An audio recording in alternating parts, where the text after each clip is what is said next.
Hello there friends, welcome back to another episode of Generation Tank. My name is Alan. Jango Fett and Boba Fett, identical clones, father and son, and the colors blue and green.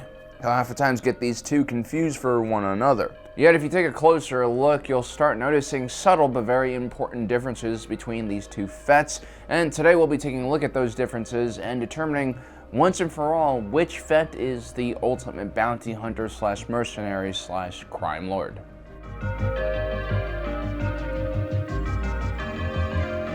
Biologically speaking, Boba Fett is identical to Jango Fett. Kamino and cloning technology is far more advanced than anything we have here on Earth, and so the side effects from this procedure will be limited. It is possible, however, that Boba Fett's DNA will have some imperfections in it when compared to Jango, but any degradation we do see in the genetic material of Boba Fett will be far less than what we see in the rank-and-file clones, who also suffered from accelerated aging. And so the only difference between Jango Fett and Boba Fett, at least from the outset, is that Boba Fett does not have a soul, because he's a clone. Now there's what you're born with, and there's also the environmental factors that shape your life. Both Jango and Boba Fett have been involved in some pretty hairy situations and have suffered some gruesome wounds as a result of their dangerous professions. But Boba Fett's time inside the Sarlacc pit seems to have done some major damage to him. This is probably why we see him sleeping inside of a Bacta tank. Boba is also a great deal older than Jango Fett, who died at a relatively young age.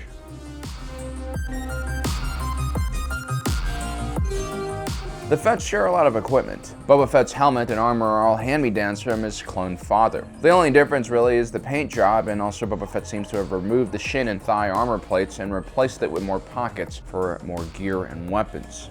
Seems like Jango Fett in general enjoys more protection, whereas Boba Fett enjoys having more firepower. Both bounty hunters also like using similar brands of jetpacks, either the Merson Munitions JT-12 or the lighter armored Z6 from Metronomen Transports.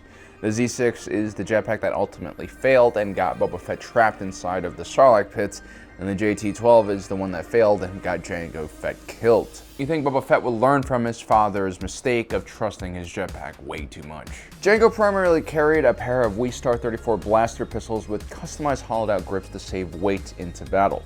These were beautiful, elegant, and somewhat fancy pistols for a bounty hunter to have. This kind of shows us just how successful and rich Jango Fett got from his profession. What made the Star 34 so deadly and expensive was the highly heat-resistant Delorian alloy that made up this weapon. It allowed for continuous rapid fire and could overwhelm even a Jedi at close range. Other than that, the rest of Jango Fett's weapons were pretty standard for a Mando bro. Missile launcher built into the jetpack, wrist-mounted grappling hooks, retractable vibroblade, and miniature flamethrower in the wrist gauntlets. Boba Fett did use his father's Star 34s for a bit as a teenager, but as anyone will tell you, dual-wielding pistols is just not a great idea in most combat situations. So Boba Fett would eventually acquire an EE-3 blaster carbine, which had optical sights and a stock for the shoulder. It could fire a 3-round burst and was terrific at medium to long-range engagements. Boba Fett added quite a lot of attachments to his father's armor in the form of weapons as well. He had the DUR-24 wrist laser, which packed the punch of a blaster rifle into his left wrist gauntlet. This was placed right next to the same flamethrower his father had used. Boba Fett also had a MM-9 mini concussion rocket launcher on his other wrist gauntlet. This weapon fired out small, Sharpie-sized rocket projectiles, which really shouldn't be used on soft-shell targets, but was commonly used by Boba Fett against enemy foot soldiers. We're not quite finished yet, because Boba Fett also has knee-pad rocket dart launchers, just in case some enemy soldiers still haven't been convinced to run away.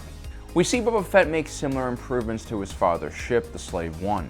This ranges from quality of life improvements like the installation of a gyro-stabilized cockpit to non-lethal equipment like tractor beams to help him capture more bounties. Boba Fett also included cloaking technology to increase the ship's stealth, proton torpedoes to be used against capital ships, and he also added a mine layer to dissuade pursuers from following him. Overall, Boba Fett made the Slave One a far more dangerous vessel. The only problem it faces now is that it probably won't pass starship inspections.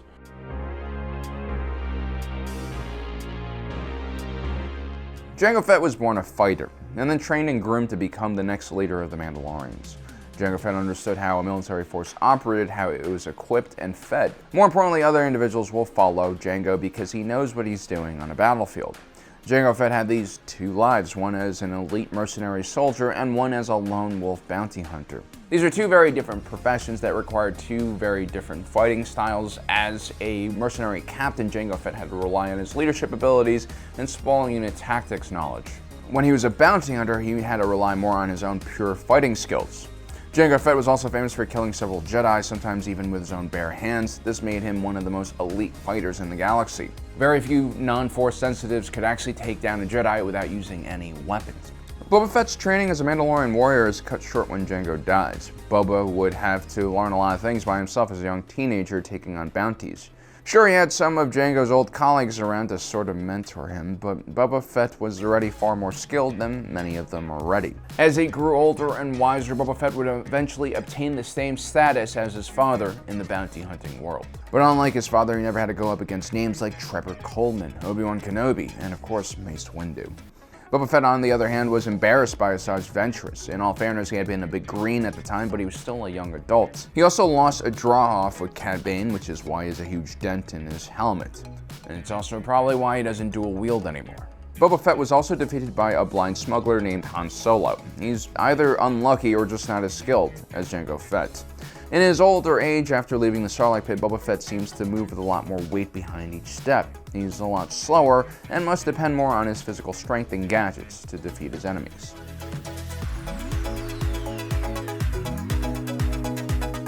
Jango Fett starts off on his warrior path as a member of the true Mandalorians, but all of his friends and beliefs were kind of ripped away from him in a series of tragic battles. Jango Fett would spend several years as a slave as a result, and that would change his worldview.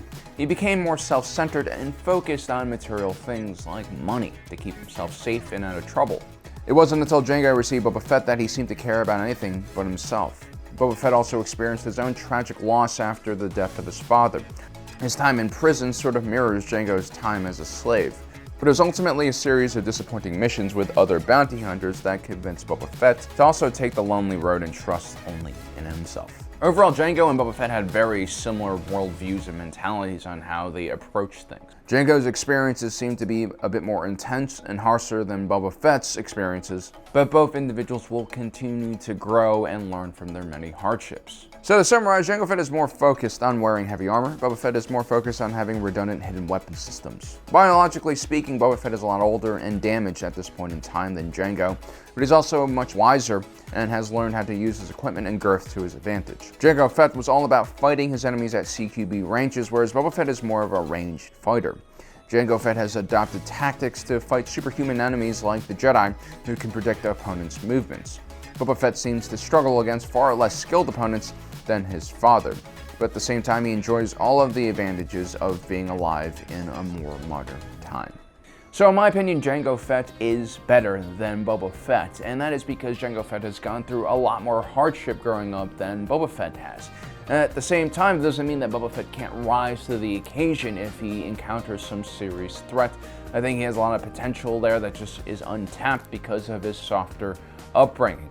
But that's not to say that Boba Fett's life is all that easy. It just seems a little easier compared to Jango's story. Anyway, let me know in the comment section below what you think about my analysis. Also, don't forget to subscribe and hit that notification button down below so you don't miss out on the rest of our awesome content. And as usual, thanks for joining us today. If you're watching this, my name is Alan, and I'm reminding you that life is a movie and you are the protagonist.